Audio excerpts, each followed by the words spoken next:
നമുക്കത് കണ്ടാലോ? 6 മുട്ട പുഴുങ്ങിയെടുക്കാം. ഒരു 6 മുട്ട നമുക്ക് പുഴുങ്ങിയെടുക്കാം. കുറച്ച് ഉപ്പും കൂടെ ഇട്ട് കൊടുക്കാം. ഇനി ബജിയുടെ ബാറ്റർ തയ്യാറാക്കാൻ വേണ്ടിയിട്ട് 1 കപ്പ് അളവിൽ കടലമാവ് ചേർത്തു. ഇനി മൈദാമാവാണ് ചേർക്കുന്നത്. അത് ഈ സ്പൂണിന് 2 സ്പൂൺ എന്നുള്ള അളവിൽ 2 സ്പൂണ് മൈദാമാവ് ചേർത്ത് കൊടുത്തു. അടുത്തത് അരിപ്പൊടിയാണ്. നമ്മൾ ആ 2 സ്പൂൺ അളവിൽ തന്നെ അരിപ്പൊടിയും ചേർത്ത് കൊടുത്തു. ഈ പൊടികളെല്ലാം ഒന്ന് നമുക്ക് യോജിപ്പിച്ചെടുക്കാം. ഇനി നമുക്ക് വേണ്ടത് കായപ്പൊടിയാണ്. ഒരു 3/4 സ്പൂൺ അളവിൽ കായപ്പൊടി ചേർത്തു.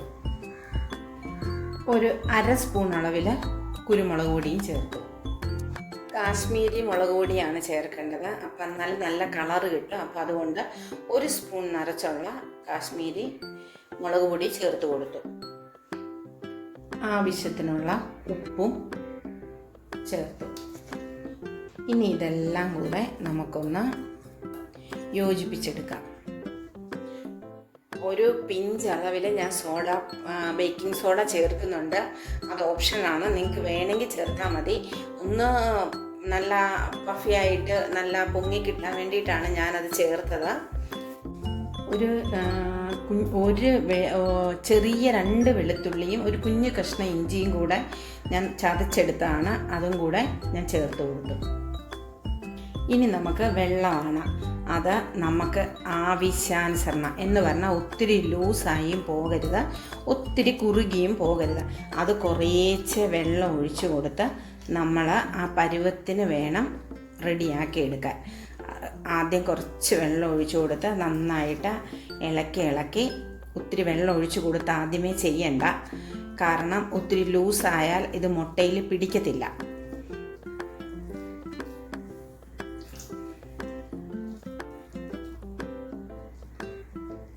ഈ പരുവത്തിന് പറ്റത്തില്ല. കുറച്ചും കൂടെ ഞാൻ കാണിച്ചുകൊണ്ട് ചെയ്യുന്നത് നിങ്ങൾ ലൂസായി പോകാതിരിക്കാൻ വേണ്ടിയിട്ടാണ്.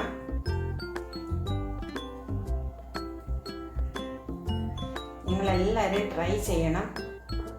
അടിപൊളിയാണ്. ബജി മുളകും പിന്നെ കോളിഫ്ലവറോ എല്ലാം നമുക്ക് ഈ രീതി ചെയ്യാം. ഇതുമല്ല പരുവം. ഇത് കണ്ട ഈ പരുവമല്ല. ഇങ്ങനെ എടുത്താൽ ഇതിൽ നിന്ന് കുറച്ചും കൂടെ ലൂസായ പരുവം, കുറച്ചും കൂടെ വെള്ളം നമുക്ക് ആഡ് ചെയ്ത് കൊടുക്കാം.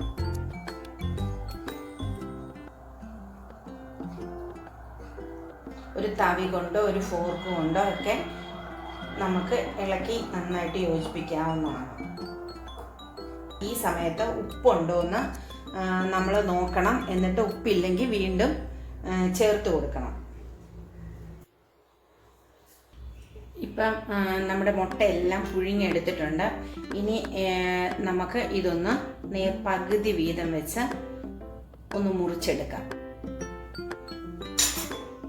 ഇതുപോലെ ഓരോ മുട്ടയും നമ്മൾ മുറിച്ചെടുക്കണം.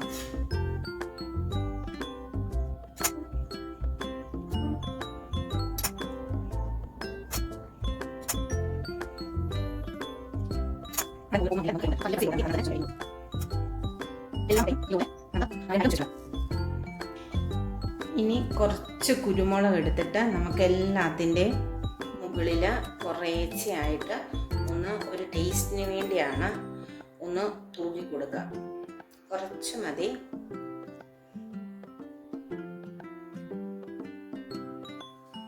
ഒരു കടായി നമ്മൾ അടുപ്പിൽ വെച്ചിട്ടുണ്ട്.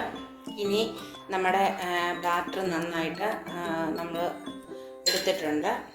ഇനി നമുക്ക് ഓരോ മുട്ടയും ബാറ്ററിലോട്ട് ഇട്ട് കൊടുക്കാം. എന്നിട്ട് സ്പൂണ് കൊണ്ട് നമുക്ക് ഇത് കോട്ടിങ് നമുക്ക് കൊടുത്തിട്ട് ഈ സ്പൂണ് കൊണ്ട് തന്നെ നമുക്ക് മുട്ട കടായിലോട്ട് ഇട്ട് കൊടുക്കാം.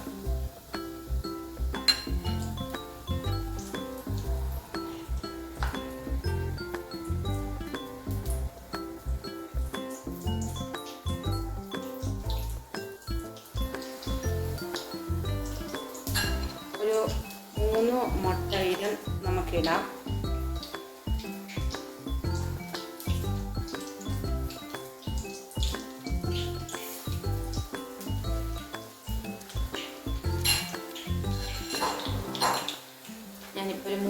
മുട്ടയാണ് ഇട്ട് കൊടുത്തിരിക്കുന്നത്. ഒരു തീ കുറച്ചുകൂടെ ഒരു മീഡിയം ഫ്ലെയിമിലിട്ട്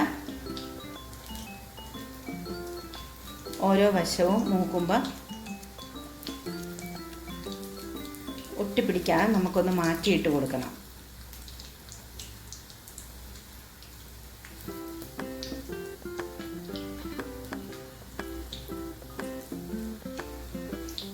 ഒരു വശം മൊരിഞ്ഞിട്ടുണ്ട്. അങ്ങനെയാകുമ്പോൾ നമ്മളൊന്ന് തിരിച്ചിട്ട് കൊടുക്കണം.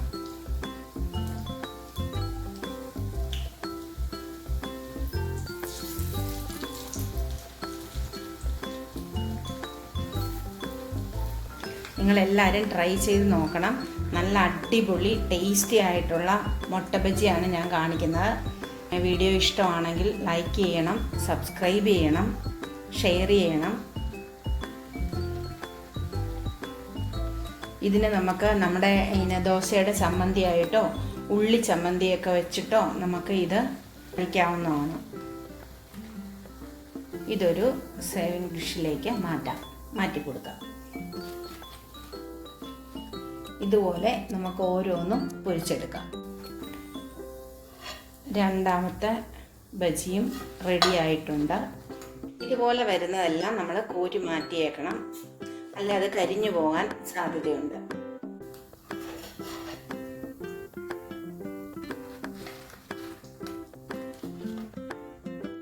അങ്ങനെ നമ്മുടെ മുട്ട ബജി റെഡി ആയിട്ടുണ്ട്.